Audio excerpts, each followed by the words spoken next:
What's going on, everybody? It's me, your resident supervillain, Mr. J. Washington, and I am here to have some fun with y'all for about an hour or so. We are going to talk all things in regards to the Marvel Cinematic Universe, past, the present, somewhat as the present, and the future as well. So we're going to have fun with that. I'm also streaming live on my Instagram, instagram.com/Mr. J. Washington. I will be taking all of your questions. All of your questions can go through streamlabs.com/JAY Washington 80. Streamlabs.com/JAY Washington 80. All right. First and foremost, before I get into anything, I want to say thank you guys for taking the time out to come and hang with me. I hope that you, your family, and your loved ones are safe and well throughout this entire quarantine COVID-19 period. I also hope that you are doing what you need to do necessary to stay sane. Now, I know that sounds like some people are being redundant and joking and playing around, but it is truthful. This quarantine has isolated a lot of people, myself included, and so we need to find ways to stay sane, to stay focused and stay driven with everything, and also to not break. It's hard not to break. It's hard not to fall. So I want to make sure you guys are all rocking with me. Again, I am live on Instagram as well right now. If you want to interact on Instagram people, come on over to the YouTube channel, youtube.com/JAY Washington 80. Thank you to everybody that is watching this on the replay. We're going to talk about it as well. So I might as well kick it off. We know that whenever the film season starts back up again, we'll be going into phase 4 of the Marvel Cinematic Universe. Yes, that is 23 films later. We are now in our 4th phase. Nobody ever thought that was going to be a thing. But here we are, 4 phases up into the 4th phase. Now, of course, a lot of things have changed. And I want to talk about real quick, briefly, shall I say, the first 23 films. I'm not going to go bit by bit. I'm not going to go movie by movie because it's 23 movies. I mean, but we had a lot. Once people realized what the order was to watch these movies, it got really more intriguing, if you will, from Captain America, the First Avenger, Captain Marvel, all these different things. I would have to say that as much as I am a Marvel Cinematic Universe fan, I am definitely an MCU fan. There's no doubt about that. I when I get a chance to go to the press screenings, I'm there, and then I go support the films multiple times in theaters. I also know that the Marvel Cinematic Universe has had its hits and its misses. I will not deny that every single film in the Marvel Cinematic Universe has not been a critically received success. Now, I have to say it that way because we have a lot of films in the MCU that have, I think it was 13 films, I think 13, if I'm not 7 or 13. I know it's a wide range of numbers, but I think like 13 films in the MCU have cracked $1 billion. Was it 7 films? Whatever. But films have been cracking $1 billion. And if they don't, they get damn near close to cracking that $1 billion. Now, this is due to the nature of the films. People are going to go see Marvel Cinematic films no matter what. It has earned its track record, I think, more than any other studio as of right now. Probably beside, the only thing that probably competes is Pixar. To be quite honest, I think the only thing that competes is Pixar as far as people who will go to see the property regardless of what their thoughts may be. And so with that, I want to talk about that, but there are movies that have it. For me, one of my biggest flops throughout the entire Marvel Cinematic Universe is the second Thor, Thor: The Dark World. And I always feel this way because it is a 2-hour plot device. For those who don't know what that means, this is a 2-hour film solely to drive the plot of the ether, the Red Infinity Stone. And yes, it is somewhat, we'll say, necessary, but to go to the Dark Elves and everything else that we had a part of that, I felt it was completely unnecessary. We've had that. I honestly feel Iron Man 2 was a letdown. Granted, it moved the story forward. And I don't think it moved it in the best way. It tried to rush the Demon in the Bottle storyline for the comics, where Tony Stark is a raging alcoholic. It tried to push too much, and then Whiplash was a waste. using, Mickey Rourke was a waste. Mickey Rourke is a great actor, but we didn't get what we supposed to got out of him. And then that final fight that we got from Iron Man, War Machine versus Whiplash was way too short. And I noticed that's something that has been a trend in many both TV shows and movies. Again, you can send in your questions and donations. Streamlabs.com/JAY Washington 80. Streamlabs.com/JAY Washington 80. The thing we see is a lot of these big culmination fights don't tend to play out the way we want them to. We want to see these fights on a grand epic scale, and we don't just want to see them for 5 to 10 minutes, like 5 or 7 minutes. Now, here's what I will say in regards to that, because I'll bring up another fight that a lot of people didn't like. I did, but then when I rewatched it, I did not really care for the fight, well, because of the CGIs, and that's the fight Black Panther at the end. Granted, it had a lot of symbolism in it. It really had a lot of references, which you had to get that the two men, one man who was super pro-Black and pro-Black people, they were both fighting on an underground railroad. The CGI budget looked like it ran out. The budget looked like it ran out, and it really did affect the overall quality towards the end of the film. But I can say that again, going into another universe, how the third act of Wonder Woman was flawed. The first 2 acts are amazing, and the third one is flawed. But this one, when it came to the fight scene, it hindered a little bit. Not a lot. Now, for those who know me, I love Black Panther. I saw the movie like 11 times in theaters. I was trying to be a proud and profound correspondent on the film when it was about to be released because of my history with it, in a sense. So I'm shooting now for Black Panther 2, which we'll talk about when I list the movies for phase 4 and 5. But there are other movies. No matter how you want to judge it, The Incredible Hulk is considered now an essential MCU film. I liked it, but I didn't. I liked the film, but I didn't think it was as bad as many other people did. A lot of people hated The Incredible Hulk. I just wish we could use the Abomination even more. Okay, so let me see right now. We got Keena Wiltz, who says, name on Streamlab again. Streamlabs.com/JAY Washington 80. Thank you, Keena Wiltz, also for the super chat. I'm going to make sure I put this in the comments. Streamlabs.com/JAY Washington 80. That is how you get your questions into me for the discussion. So we're going to continue talking about that in a second as well. Cool. So yeah, there was Black Panther. A lot of people didn't like Ant-Man. A lot of people didn't like Ant-Man and the Wasp. There are people who didn't like Captain Marvel. There was this whole big controversy behind that. And I think that movies that aren't bad films get a bad rep because of whether people have a personal opinion about the actors or storylines. And you have to remember, even though we know what this entire Infinity Saga that we went through was building up to, these stories needed to be told to build everything. A lot of people didn't like Captain Marvel, and let's be honest, y'all know me. First of all, let me just cut the shit. If you know me, you know I'm gonna keep it at 100. You know I'm gonna keep it real. You know how I do here. I've never changed who I am, and I will not change it at all. Okay. A lot of people did not like Captain Marvel just because they did not like Brie Larson, and they did not like what she said about there being just white men in her press rooms, and which is true. Still to this day, there's nothing really changed about that. It's slowly started to shift, but it was a plot device also. You had to have a Captain Marvel movie because you had to introduce Captain Marvel. You cannot introduce. We're doing a giant universe, a giant story, a gigantic world build. You have to introduce all these characters. Captain Marvel is too powerful of a character to just have her be an ancillary character in another movie. You need her film to help you understand who she is, where she is, why she comes from, and things like that. But back to other movies, I think was horrible. There's been a big discussion about this recently on Twitter and a lot of social media, and it's Avengers: Age of Ultron. Like, I don't rock with Avengers: Age of Ultron at all. I think it could have been done so much better. Now, knowing the backstory, knowing how the second Avengers was supposed to be the Thanos film, knowing that it was supposed to be the culmination, but then the gigantic scape of the MCU landscape The scope of the MCU landscape, was laid out by Feige and everybody. So they knew they wanted to do so much more. So they couldn't end it there. And the problem I had with Ultron is, if you've read the comics, if you've seen the cartoons, if you follow the Marvel, Ultron kills Avengers. Like, he murders niggas.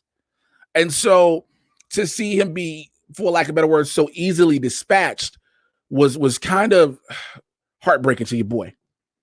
Now, again, another plot device that we set up. We set up several plot devices in this one.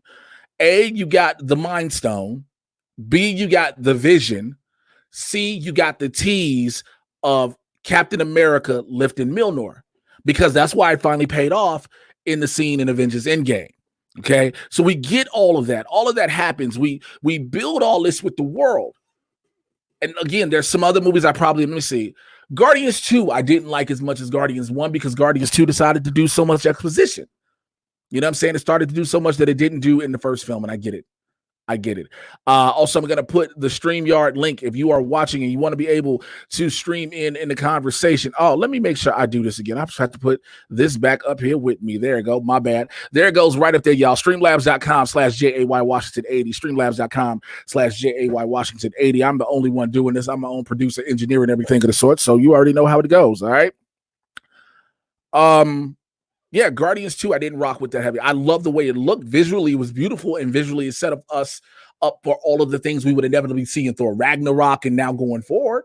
But it's cool. So, now we lead off, we have our Avengers Infinity War. We have which I think is one of the greatest movies in history, because for the first time, the villain wins, and that's it. The villain wins, and that, I don't care. And this is not let me preface this to say, this is not me talking about how much I love Thanos as a character, because it's no doubt that I do. I've always done it. It's the fact the villain won and the movie ended. Because remember, after Thanos won in Infinity War, when he snapped, no matter how beaten or battered or bruised he was, when he snapped and all those bodies died and all you see was Thanos in his garden smiling, and that's it, you thought there was going to be something else to the movie, and it wasn't. It was something that hit everybody real quick, like, oh shit, the villain won.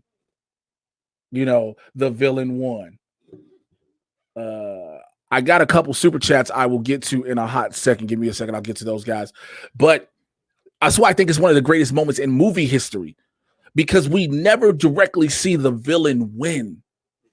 We always have the villain win, and it looks like it's the end of the movie, and then somehow, some way, the hero turns it around. But in Infinity War, the villain won, and that was the end of the movie. So then the second movie is the, consequences in life after everything Thanos has done. And, to go back to the point where you're like, oh, you see Thanos from the Guardians of the Galaxy Thanos era, where he's like, yo, I actually found out he actually did win. And to him, that's all that matters at the end of the day. He doesn't care. He won. Now, granted, Tony Stark sacrificed at the end of Avengers Infinity Game, which, by the way, if you have not seen that yet, spoiler alert for your ass. Spoiler alert for your ass. But you had the turnaround, right? Now, that entire story's done. We have all these characters. We're done with this story. Now, we built up characters to go forward, and now you have Spider-Man Far From Home. We start building more, keeping on with the story, and so we got to go forward. I got another super chat from Joe Thunder. Joe Thunder says, what characters or factions would you like to see introduced into the MCU that haven't been announced yet? Thanks for what you do. Well, Joe, I think for me, it's kind of difficult because there's so much we know that's coming, and they will be introduced. So I don't know if I can consistently say what I would want to see, because of course the Fantastic Four will come eventually. The X-Men are going to come eventually. The Inhumans are even going to come. Now, I would love to see the West Coast Avengers. I think that's what I feel that's what the Hawkeye series can set up. I was hoping to see something with the New Warriors, because again, that was supposed to be a thing that happened. It never had a home. They're supposed to be on Freeform and everything, but also it was part of the Marvel television regime that is no longer. You know what I'm saying? The regime that had Cloak and Dagger, that had Runaways, that had Ghost Rider, which I think might still be happening, Agents of S.H.I.E.L.D. and other ones. So I really would like to see either the New Warriors or the West Coast Avengers. So hopefully we get that. Thank you for that. Again, there's so many people in the chat right now going off. I appreciate y'all, man, keeping this engaging. There's so much I would love to get to y'all. Again, if you got questions and you want to make sure you get it out, again, you can hit up the super chat or streamlabs.com/JAY Washington 80. It is up there for you. Let me put the StreamYard link in here if you guys want to get in on this conversation. So make sure I put this in the comments in the YouTube right now for you. Bam, there it goes. Cool. You guys can use that. I'll see you come in here and I'll put you into the show. Thank you, everybody that's still watching me as I'm streaming live on Instagram as well, even though it'll let me do for an hour. That's about time we'll be here. But now we talked about everything in phase 3, 1, 2, and 3, pretty much.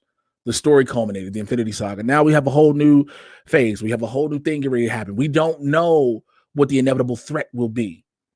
I, along with some other people, don't believe it should be another cosmic galactic threat per se, such as Thanos, which in terms would be not a Galactus yet. I don't think we should do Galactus as a major threat to everybody. I started thinking about it, and I do know who I think the threat should be at the end of the day. I think the threat should be Dr. Doom. I believe that Victor Von Doom, done correctly now in the Marvel Cinematic Universe, can pose a major threat throughout however many films they choose to want to have in this situation.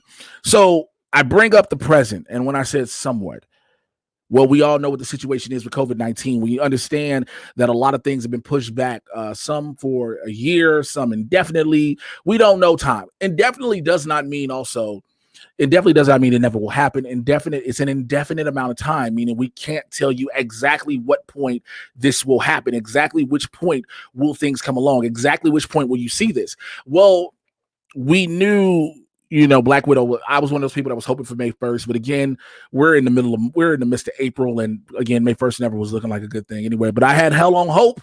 I held on hope amongst hope, but though, so that's not happening. So Black Widow got pushed back. Now, this is why I'm going to bring this up. Again, this is a conversation all MCU, ladies and gentlemen. We're talking to Marvel Cinematic Universes. It's not a slight of hand or slight or disrespect to DC. I will do an entire stream based on DC soon. I'm going to do an entire stream. I'm going to talk DC, the DCEU, the DCAU, and the DC Universe. So we're going to talk all of that, y'all. We're going to talk all of that just so y'all get that. All right. Again, everybody is checking your boy out live on Instagram Live. What's good? You seeing a little bit of my home studio for those still watching on YouTube as well. So again, Black Widow was supposed to come out May 1st, and it is not coming out May 1st now. It has got pushed back, and it will be coming out this year, November 6th. Now, what's significant about November 6th, if those don't understand, that was the date that the Eternals had set to debut this year. So we were supposed to get Black Widow and the Eternals this year, right? So we're not getting that. We're not getting that right now. So now you're getting Black Widow at the end of the year. Eternals moves to February 21st of next year, followed by Shang-Chi and the Legend of the Ten Rings on May 7th. Then you get Doctor Strange 2, November 5th, 2021, and Thor Love and Thunder, February 18th, 2022. Now, those movies in that little block right there are set to be your phase 4 films. And I had to make sure that I said it that way as far as phase 4 films go, because also filling into this is the Disney Plus original series. Now, what series are we talking about for those who don't remember? The Falcon and the Winter Soldier, Loki, WandaVision, What If? Excuse me. Talking so much, I make sure I keep a liter of water with your boy at all times. So those all are a part of phase 4, which, excuse me, because the movies are put off, they have to put off the Disney Plus series as well. A lot of people hit me up and was like, yo,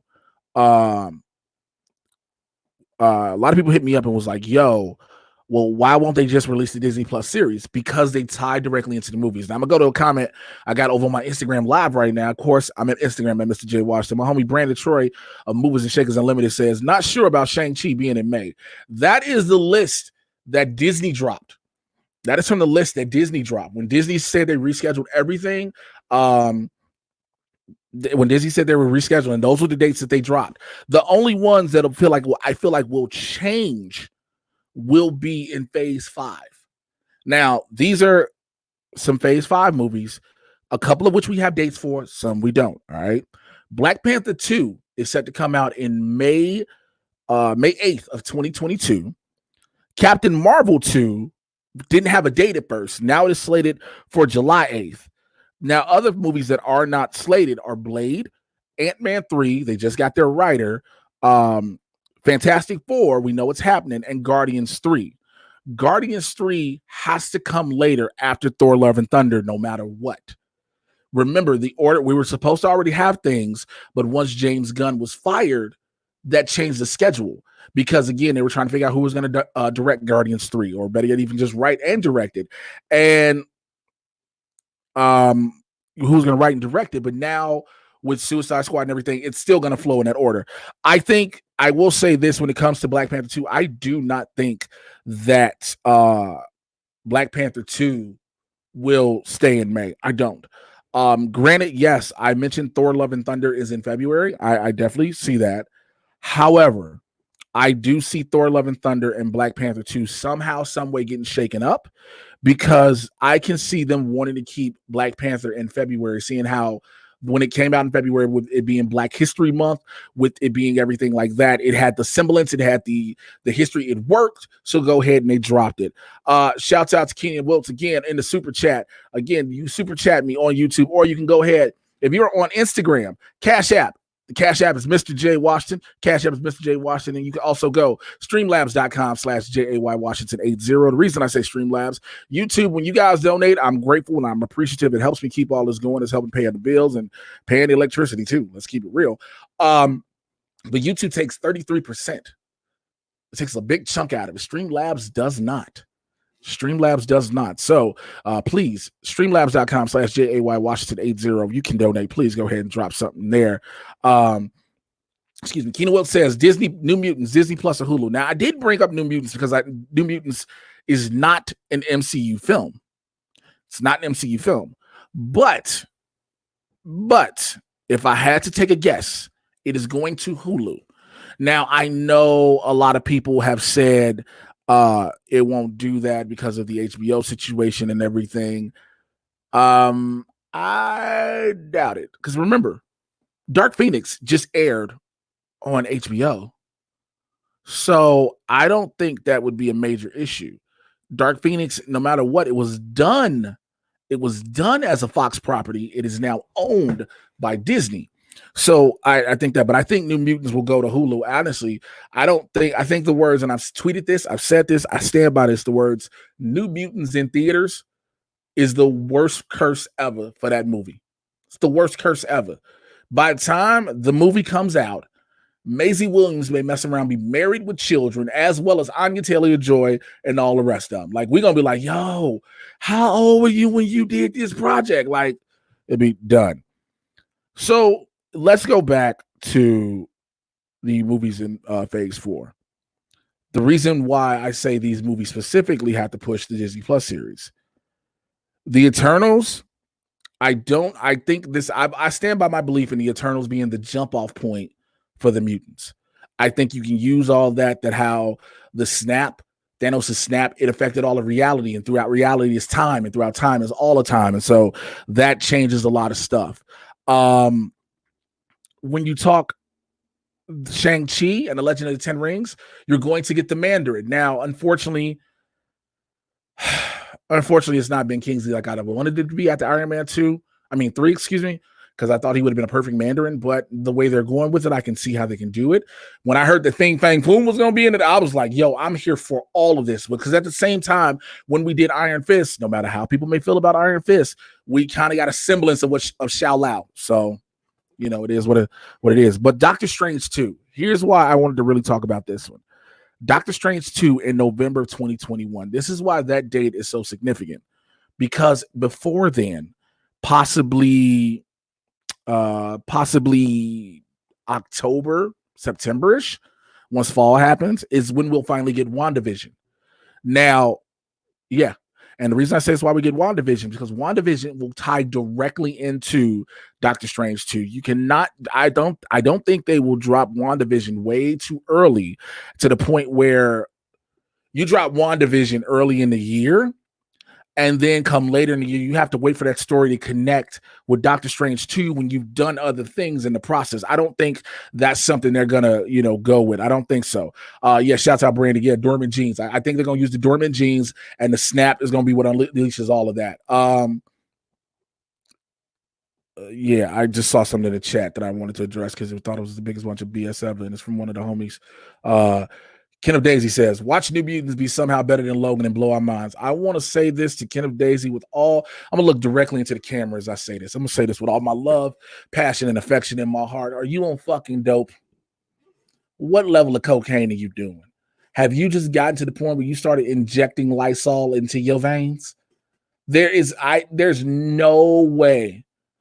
I don't think New Mutants will be better than Logan. I don't. I do think it'll be a good movie. I don't think it's going to be great. I think it'll be a good film. I think it'll be great. I don't think it'll be great. I am kind of nervous because they were supposed to be doing a bunch of reshoots and they never got to do them. Josh Boone has said this is going to come out in its original version of what you got. So that's going to be that. Again, streamlabs.com/JAY Washington 80, streamlabs.com/JAY Washington 80. Thank you to everybody who's checking us out live now with your boy, everybody that's in the chat, everybody that is watching on replay. There are so many people in the chat right now. I wish I can get to you all by name. Thank you guys for engaging. I see the chat scrolling. I see it scrolling, everybody going. Yo, I am with you all. Thank you. Again, streamlabs.com. If you're watching on Instagram, streamlabs.com/JAY Washington 80 or cash at me. Mr. J Washington is what you want to do. Phase 5. I think that's going to change. But here's one of the biggest things I wanted to talk about, why I came on here doing all this. How has the Marvel Cinematic Universe in its 10, 11 years now changed the theater going experience? I brought it up earlier when I said the box office reflections, of course. I also talked about it when I said people will go to see a Marvel Cinematic movie no matter what. People are going to make sure they go just because of the fact it's a Marvel film. And there are some, as we will call, cinema purists who disagree with that, who think that's BS, but also you can't fault a production company for making a product that people want to ride along with all the way. Look, we got to the point we tried to do it with Terminator. It fell off. We tried to do it with Halloweens, and luckily it just recame when it made its resurgence. It's now like, yes, let's go. We tried to do it with Jurassic Park. Even when it comes to the Jurassic World, you kind of try to stay with it. I thought Jurassic World Lost Kingdom was crazy because it was 3 different movies. But I think the thing is the cinematic experience, the theater going experience when it comes to Marvel movies, there is nothing like it. Now, there are some people who love to go sit in a theater full of people. There are some people who do not like it. There are some people who would rather be about 20 people. Now, I bring that up because of the time in which we are living in currently. I know that there's going to be a point after this is all said and done. I always look at things realistically. I say things like maybe mid-May at the latest, things will start to roll again, that the social distancing thing will be over. It's going to be weird because now you're still going to have packed theaters, but how will people deal with that in regards to social distancing? How I understand people may stop shaking hands. Hugs make all the homies that are always like, yo, give me a hug to the chicks. Hey, bro, you ain't gonna be able to fill on titties that easy. Just call it for what it is. It's going to change a lot. But I think when it comes to Marvel movies specifically, that is not going to change. I think that is something that is going to stay constant before all of this and after. There have been clips that have been going around on Twitter I've seen, which you can follow me, by the way, Mr. J Washington, at Mr. J Washington, MrJaywashington. There are clips I've seen where you have the theaters erupting at moments. Let's not forget, I'll go back to Black Panther because it stood out so much to me. People in the theaters crying because of the beauty, the majesty, the colors, and everything they saw and they witnessed. It is something that this thing has done. Also, it's credit given to Kevin Feige. Kevin Feige has shown you he knows what he's doing with the story. I don't want to talk about any other main producers, because I don't want to go off into that tangent. But this experience has changed everything. And I also bring that up because now we've gotten to the point recently where a lot of movies have not gone to theaters. They have gone straight to video on demand just so theaters can recoup their money. And I completely understand that as a business, But when it comes to the experience, there's something a lot of people have said. I on a recent episode of the Mad Titan podcast I did with Coy Jandro, he said there's something about the theater experience, and I do agree. It's something about the experience that will never change. There's something about that moment just sitting there with a person you don't know. You're sitting next to someone you do not know, but the only thing you all have in common is your love for what you are witnessing on that screen in front of you.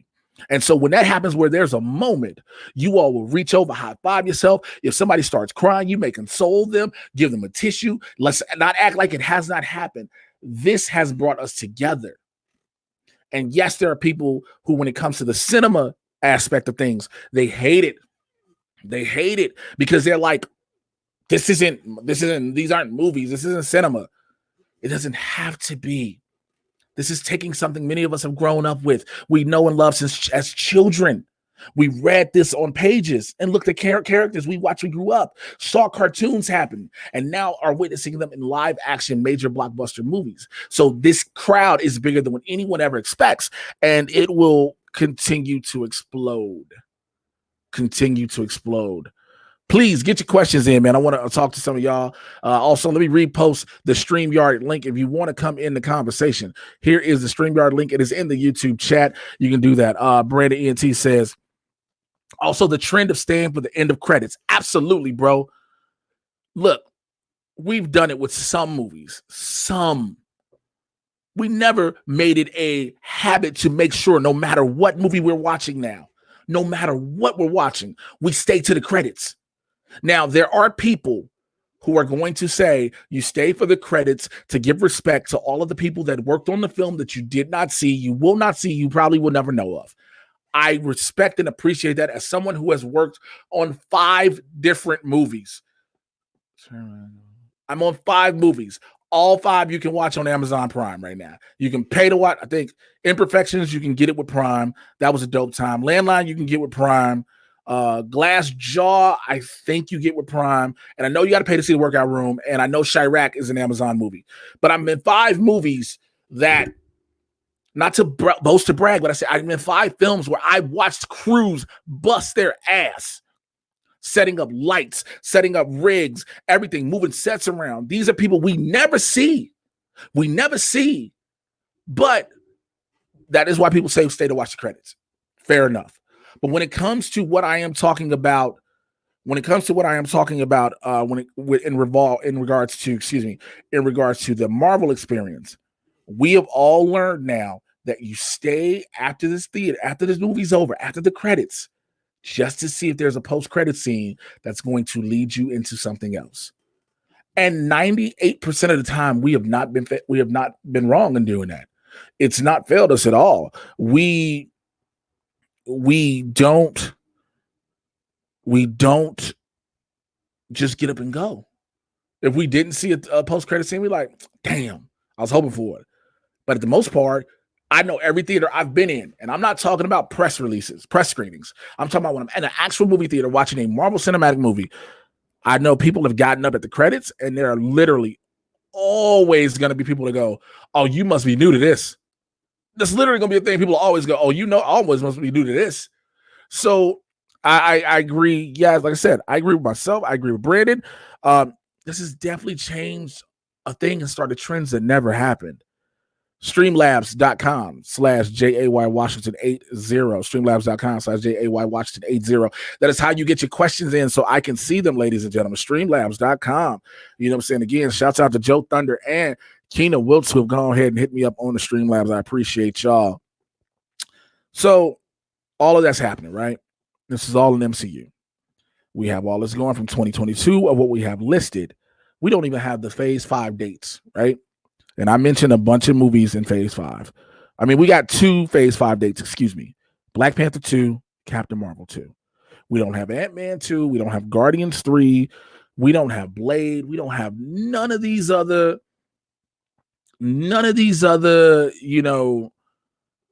dates yet. This is going into 2024 and possibly beyond, right? 2024 and possibly beyond. So it brings a question that keeps coming up, and I felt like I should address it here on my stream. And I want to see what the fans and those watching have to say about it. I'm going to be checking the chat heavily for this one. Matter of fact, let me show you real quick before I go any further. I want to show you this here. This is the Phase 4 timeline. Also, I forgot about Hawkeye. Yes, my apology. I forgot about Hawkeye. So this is Phase 4. Black Widow, Eternal, WandaVision. You see how it goes? These are how things have to play in order. So Falcon and Winter Soldier has to come after Black Widow. Eternals, Shang-Chi, WandaVision, into Doctor Strange, into Loki, into the What If, into Hawkeye, Thor, Love and Thunder, right? All those dates pushed back. Again, we don't have anything for Phase 5 because anything you look online for Phase 5 is just a bunch of, excuse me, a bunch of fan-made things where it's people just assuming, oh, man, this is when we're going to get Nova and all this. And look, they still ain't announced who's Moon Knight and She-Hulk, so. Also, I want to highly recommend you drinking water. I'm drinking like 4 of these liters a day. But I brought up all the stuff. I said to 2025 is when we potentially still have things coming out, right? 2025. And this is what I want to ask the viewers right now, people in the chat. If you're watching this later, please leave your comments on it. Do you think, it's a question that's been consistently asked, okay? And I kind of hate it, but I feel like I should ask it. Do you think that we will ever hit superhero movie fatigue? Do you think it's something that we will actually hit? Do you think it is something to a point where people will say enough is enough? Do you think we'll have it reach a moment? Goddamn hat is too hot. Do you think we'll have it reach a moment where people are just like, all right, I'm tired of seeing superhero stuff. I'm tired. Do you think people will do that? Do you think people will start saying, all right, look, something else has got to give? Now, if you want my honest answer to it, my answer is no. Plain and simple, box office numbers show us that no matter what. I don't think in no time soon. And I know, again, tying in everything to what the current situation is, the economic situation currently. I understand that people will say, well, people won't be able to go. But we've also said people wouldn't be able to afford these movies back to back to back. And yet they've shown ways that people have been able to do this. I think no. So I'm going to go to some of your comments. Let me look at Instagram. On Instagram right now, Mr. J Washington, I'm live. Some notorious ART says, yeah, in the year 2140. Brandon Troy says, we might. I love these movies, though, mind you. Okay. We'll get to that in a second. In the chat, let me see questions about it. Joe Thunder says, no. Haskell 420 says, fatigue. Yeah, when you get multiple movies that are not good in multiple ways. All right, let me address that real quick. This is how I'm going to address that because I want to make sure you understand. That is not the case because, again, I do not say this to shit on anybody. Please know that. The DCEU movies still generate traffic. They've picked back up steam. Batman v Superman, its theatrical release was not received well. And we all know what happened in the subsequent release of Justice League. But yet they rebounded. We got Shazam, Aquaman. We rebounded. So I don't think there's a fatigue behind it. Also, I don't think when it comes to movies anyway, you'll have a fatigue when it comes to Marvel because Marvel knows you don't have to keep going in theaters now. We're going to give you something that's a television series to watch. We're going to give you an 8-hour movie to watch in different things. Joker, yes, Brandon, thank you. Joker made $1 billion. Now, I do think Joker's $1 billion was not due to the movie itself, not to take away from it. I do think it was to, in part, the controversy or the lack thereof surrounding it. I think that everybody hyping it up, talking about some, oh man, remember what happened with the Dark Knight? And he's the dude. Now we got a dude who's mental ill and starts killing people. And I think that made people want to go to the theaters to see if something was going to happen. It may sound very morbid, but I do believe that was the case. I do believe that was the case. But again, when it comes to the Marvel Cinematic Universe, ladies and gentlemen, that's what we talk about. I see a lot of people in the chat asking me questions about other characters from other universes. I am not addressing those at all because this is about the MCU, the past, present, and future. So if your questions are not regarding that, I will not be addressing those. I'm not trying to be a dick, but this is what the conversation is about, the Marvel Cinematic Universe. I wanted to do this conversation. There will be another conversation, like I said, for the DC universe, the DC itself, DC animated, DC EU. We'll have that discussion. But right now, this is about the Marvel Cinematic Universe. So, Joe Thunder says, I think newer generations may just not be as interested. Here's why I'm gonna have to slightly disagree with you, Joe. Here's why I think I'm gonna slightly disagree. Newer generations are being brought into the fold, and they are being shown what was in the past. So let's go into the future. Let's say you take a newer generation, especially a young Asian American, because this is a prominent film. A young Asian American child goes to see Shang-Chi. Now, they may not know who Shang-Chi is by any means. They might not have seen, and probably if they're so young, they probably haven't seen all of the Marvel Cinematic Universe movies. But let's say this movie connects and resonates with that young child, the young Asian American child. Now he or she is inclined to want to go back and visit it. And now they are part along for the ride going forward. Now you're building that new generation. Now you're building that legacy viewing per se. Yeah, the majority of us who watch Marvel, who watch DC, Star Wars, and so much others, we grew up with a lot of these properties. So yeah. But again, we have to remember there's a generation that is growing up with us as well. There is a generation that is growing up with us as well. Kenna Daisy says, I think after this, people are going to flock to any and all superhero films. I think so. I agree. I think it's going to be their escapism. I think this is what people are going to do to get away from everything, because again, even while the world is trying to go back to normal and reset, it's going to be an air of weirdness around. So I think that Khalil Montero, thank you for your comment. You said, I think core fans know, but the regular Joe probably might get fatigued. Again, I think that's the biggest thing. Again, I go back to the newer fans are now, your newer fans that are coming along are now interested going forward. Remember, I'll go back to Black Panther for me. I knew older Black men and women who were never going to see a superhero movie. Never. And what did they do? They ran out to go see Black Panther. They love Black Panther. And guess what they wanted to see? When was he going to pop up next? So then they went and seen Avengers Infinity War. Then they saw Avengers Endgame. So I think there's ways to build new fan bases out of regular people and those going forward. I'm going to take a question from Instagram. Play towards classism and highlight it in their story, different things. When it comes to Joker and stuff like that, yes. And El Gofefe says, the ultimate test is the MCU viable without the Avengers. Absolutely. It's proven that. I think it's proven that. And the reason I say that is we've had these solo films that do not have to have the Avengers in them. We've had these solo films that have built up to eventually lead to an Avenger thing, but we didn't have to have them. Now we have to build a new set of Avengers anyway. Captain America, gone. Iron Man, gone. Hulk will be a part of it, maybe. Black Widow, gone. Hawkeye, we'll see how long that lasts. Thor, we'll see if he's no longer part of the Avengers, if he becomes with the Asgardians of the Galaxy. So things like that. So I don't think you need the Avengers. You don't necessarily need the Marvel has never been Marvel's team up thing the goal was to team up with the Avengers.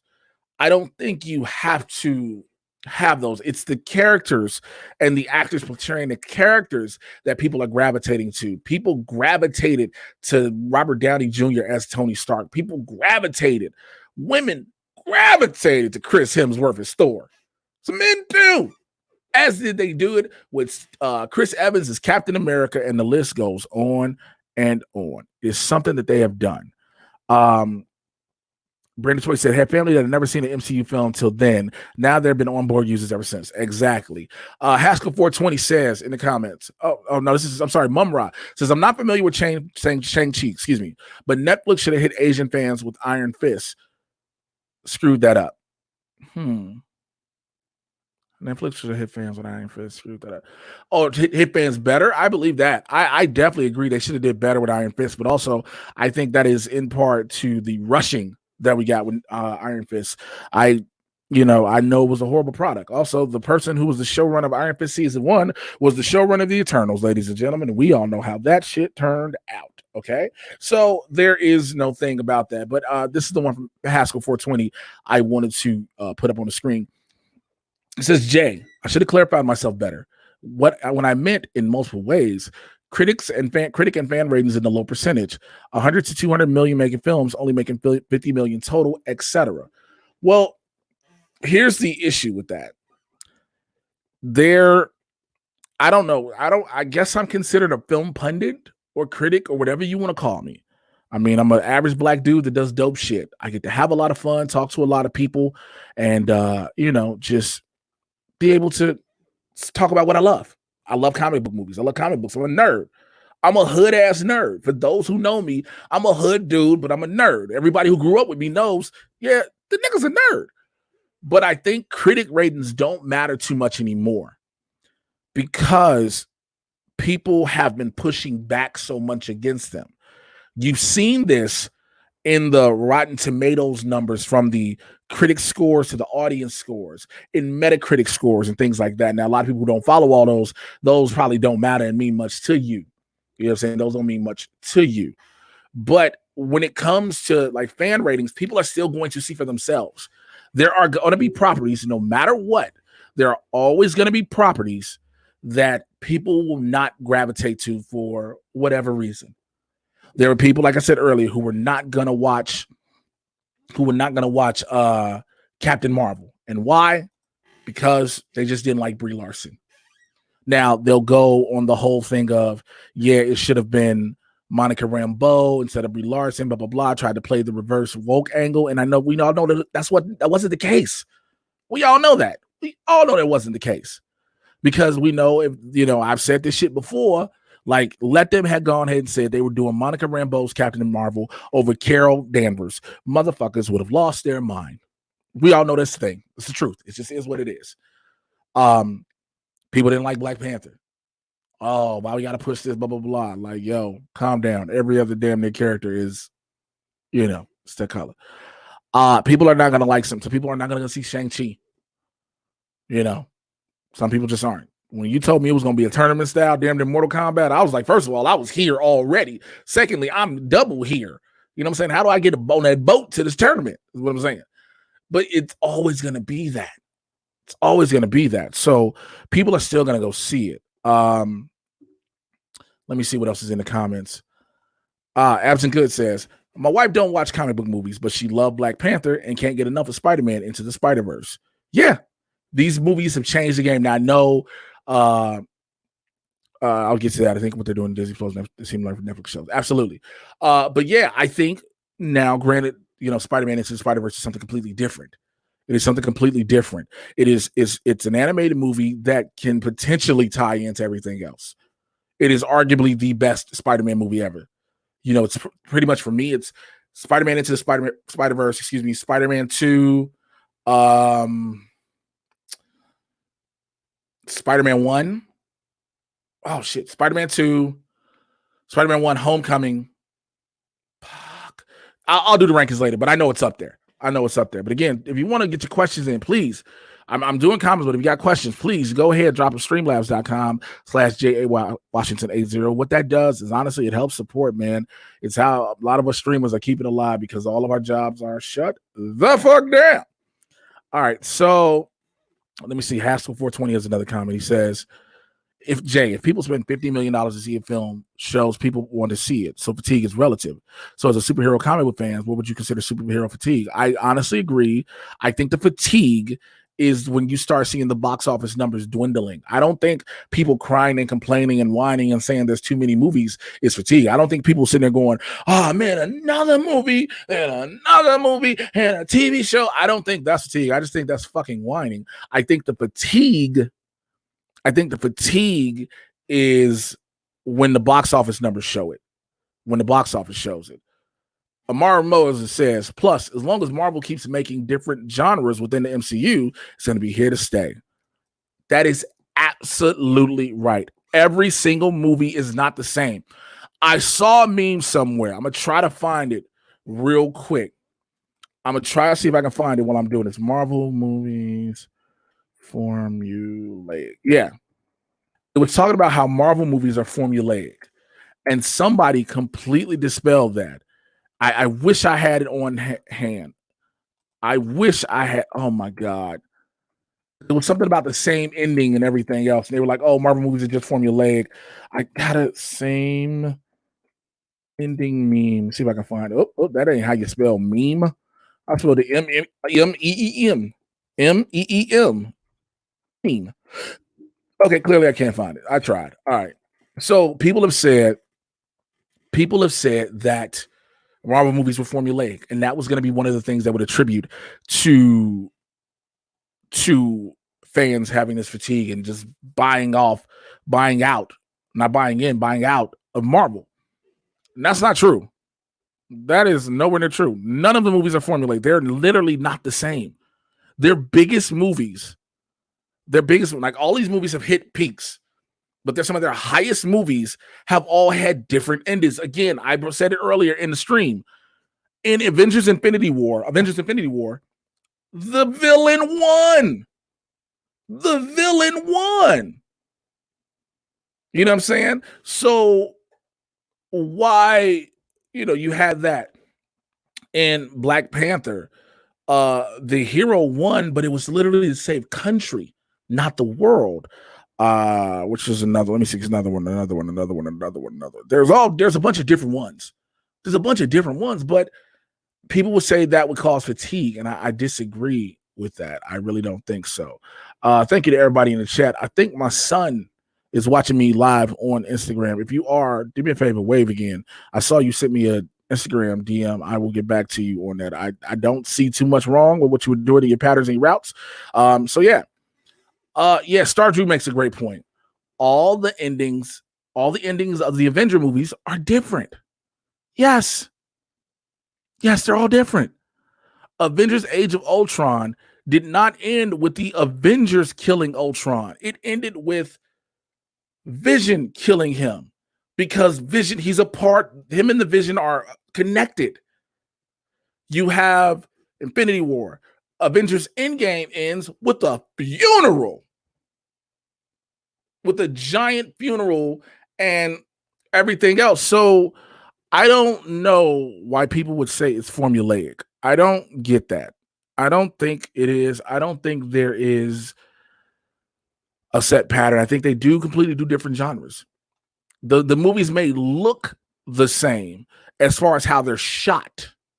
They may look the same as far as how they're shot, but the story and the way the story is told is a completely different ballgame. Hell, Captain America Civil War in itself is one of the greatest espionage movies of all time. Notice I didn't say just comic book movies. Captain America Civil War is one of the greatest espionage movies of all time. Now, a lot of people may not get that. A lot of people may not understand that. But if you take out the superhero ability of the Winter Soldier, you just make him a spy, just a badass spy. You take out Captain America's super strength and a giant frisbee, as people call it. You take out the exosuit for the Falcon, because that's all that makes the Falcon. The Falcon is an exosuit. It's no abilities.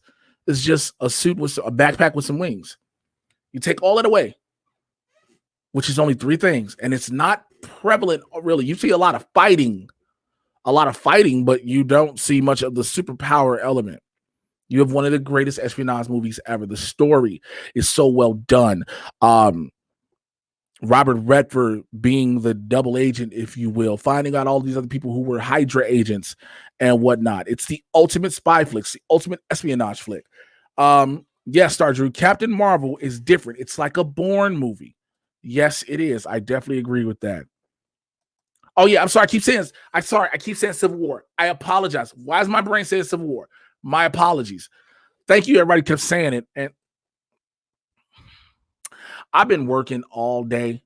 Like, I woke up at 8 and I had to do a bunch of voiceovers to send in, and I'm sorry. It's Captain America Winter Soldier. I'm sorry. Oh, I'm sorry. I'm sorry. I just tweaked out for like 2 minutes. I just tweaked out heavy. My bad, y'all. My bad. But yeah, Winter Soldier is one of the greatest espionage movies ever. Captain America Civil War is just Avengers 2.5. We're sorry for the Age of Ultron. That's exactly what Civil War is. But the movies aren't formulaic. They aren't. The only formula they have is at the end of the day, it has to attach to the story. That's a part of the formula. It has to attach to the grand story that they're doing. I just think for as much as Marvel Studios catches, it has done something that has been unprecedented. It has set a new trend in cinema. It set a new trend with films, not the cinema going experience, excuse me, with films. It'll never be the people will try to duplicate it. We've seen that, but I don't think it'll ever be copied to the success in which it has been done. I think the fact that we already have films listed going until 2022 at the latest so far, with more movies that haven't been announced yet. They haven't been announced. We're going into 2024, 2025 with these movies, and that's half the decade already. That's half the decade. We spent an entire 10 years with these movies, and we didn't even realize how fast that 10 years had gone by. Because when somebody said, yo, Iron Man came out in 2008, and you realized it was 2018, you were like, wait, what? You couldn't believe it. So, I mean, that's just that. Again, I want to thank, I'm going to wrap it up here pretty soon. I want to thank everybody, man, that's been rocking with me in here in the chat, man. Thank you. We got you, Jay. You're doing okay all day, every day. You're the man. Appreciate all the love, y'all. Appreciate it on the Instagram as well. Film Traverse, appreciate you. Brandon ET, you already know you the homie. Yo, this is a great one right here from Haskell. I want to show this one real quick. Give me a second.